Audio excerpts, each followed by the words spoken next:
Easy hard shift की भी बात नहीं हो रही है, बात हो रही है नियमों की।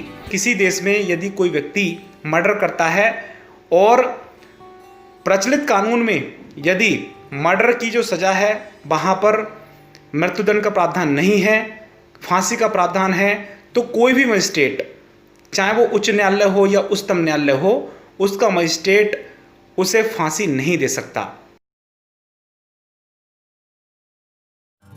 क्या इजी और हार्ड शिफ्ट के कारण खंडवार नॉर्मलाइजेशन होना चाहिए? यूपी एसआई 2016 के संबंध में एक बड़ा क्वेश्चन है और मुझे कमेंट बॉक्स के माध्यम से काफ़ी सारे क्वेश्चंस पूछे जा रहे थे। रिसेंटली एक क्वेश्चन पूछा गया था यूपी एसआई 2016 के संबंध में। जब मैंने वीडियोस डालनी शुरू करी थी तो ये क्वेश्चन मुझसे काफ़ी बार पूछा गया था। तो सबसे पहले मैं आपको वो जो कमेंट है वो पढ़कर सुनाता हूँ। तो राहुल यादव जी ने ये पूछा है, कट ऑफ सेक्शनल है तो नॉर्मलाइजेशन सेक्शनल होगा।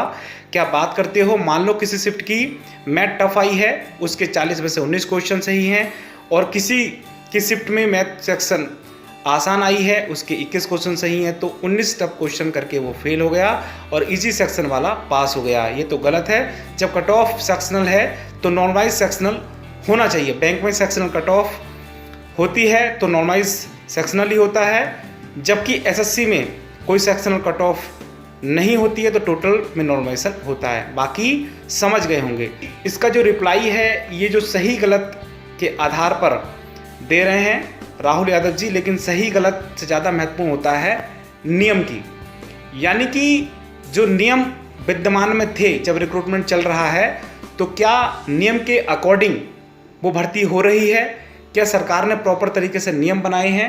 एडवर्टाइजमेंट के अलावा उत्तर प्रदेश में आपने देखा होगा कि उत्तर प्रदेश पुलिस में एक सेवा नियमावली है, जिस सेवा नियमावली के अनुसार ही एडवर्टाइजमेंट बनता है। तो एडवर्टाइजमेंट सेवा नियमावली की अगर हम बात करें तो इसमें एक क्लॉज था, रिक्रूटमेंट का अनिवार्य क्लॉज था, 50% सेक्शनल होना चाहिए। यानी कि जो कैंडिडेट 50% मार्क्स नहीं लाएंगे सेक्शनल, वो इनएलिजिबल होंगे, यानी कि अपात्र होंगे। अगर हम नियमों की बात करें तो सेक्शनल नॉर्मलाइजेशन नहीं हो सकता। सेक्शनल नॉर्मलाइजेशन होना चाहिए या नहीं होना चाहिए, इसे इस तरीके से समझा जा सकता है। क्या होना चाहिए ये बात नहीं हो रही है, इजी हार्ड शिफ्ट की भी बात नहीं हो रही है, बात हो रही है नियमों की। और नियमों की अगर हम बात करें तो एडवर्टाइजमेंट और सर्विस नियमावली में आपने देखा होगा 50% का अनिवार्य पात्रता दी गई थी। यानी कि जो कैंडिडेट सेक्शनल रूप से 50% मार्क्स नहीं लेकर आएंगे तो वो भर्ती के लिए पात्र नहीं होंगे। किंतु आपने देखा होगा सेक्शनल नॉर्मलाइजेशन करने के बाद जो लड़के अनुत्तीर्ण भी थे उन्हें भी लिया। तो ये कहीं ना कहीं जो नियम थे उन्हें एक तरफ रखा गया, उन नियमों का पालन नहीं किया गया। और आपने देखा कि हाई कोर्ट की जो ड्यूल बेंच थी इसी के आधार पर जजमेंट भी आया था। तो दोस्तों मैं इसे अगर उदाहरण देकर समझाऊं तो एक उदाहरण देता हूं। जैसे किसी देश में यदि कोई व्यक्ति मर्डर करता है और प्रचलित कानून में यदि मर्डर की जो सज़ा है वहाँ पर मृत्युदंड का प्रावधान नहीं है, फांसी का प्रावधान है, तो कोई भी मजिस्ट्रेट, चाहे वो उच्च न्यायालय हो या उच्चतम न्यायालय हो, उसका मजिस्ट्रेट उसे फांसी नहीं दे सकता। उसी तरीके से एडवर्टाइजमेंट की अगर हम बात करें, कोई भी रिक्रूटमेंट रूल्स के लिए एडवर्टाइजमेंट बहुत महत्वपूर्ण होते हैं, सर्विस नियमावली बहुत महत्वपूर्ण होती है। ये किसी भी रिक्रूटमेंट के लिए एनसाइक्लोपीडिया की तरह होती है, जिसे मानना बहुत ही ज़रूरी होता है।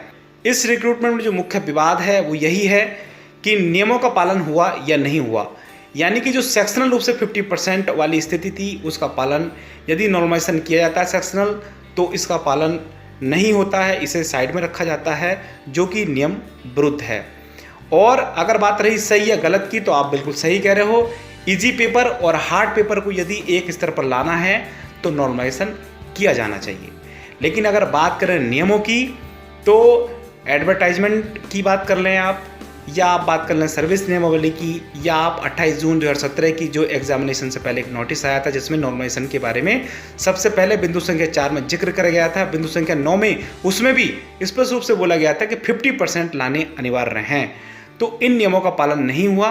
तो कहने का तात्पर्य सिर्फ इतना है कि ये जो मैटर है वो सही गलत का नहीं है, ये मैटर है नियमों का। नियम प्रचलन में नहीं थे उस समय जिस समय ये रिक्रूटमेंट किया गया था।